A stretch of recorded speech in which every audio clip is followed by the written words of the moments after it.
आणि येथील भीमा नदी पात्रातील गाळ मिश्रित वाळूचा जाहीर लिलाव झाला असून वाळूची पावती घेणे बंधनकारक असताना काही वाहने बिगर पावतीची वाळू वाहतूक होत असल्याच्या तक्रारीवरून नायब तहसीलदार शुभांगी जाधव यांनी दुपारी 2 वाजता कारवाईची मोहीम हाती घेतली होती।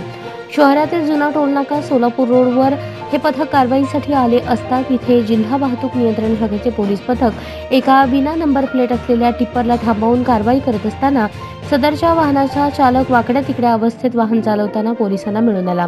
त्याने त्या चालकाची ब्रेथ अॅनालायझर टेस्ट केली असता ती पॉझिटिव्ह आली।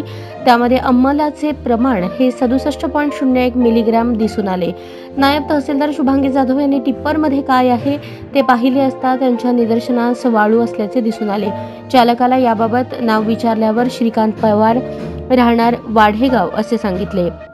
सदरचे वाहन आणि अन्य एक बिगर पावती वाळूचे वाहन पोलिसांच्या मदतीने तहसील कार्यालयाकडे घेऊन जात असताना काळ्या रंगाची स्कॉर्पिओ MH10BG 7005 मधून 3 व्यक्ती आले आणि खाली उतरून त्यांनी ती वाहने माझी असून माझ्यासोबत अन्य माझे मित्र आहेत असे सांगितले।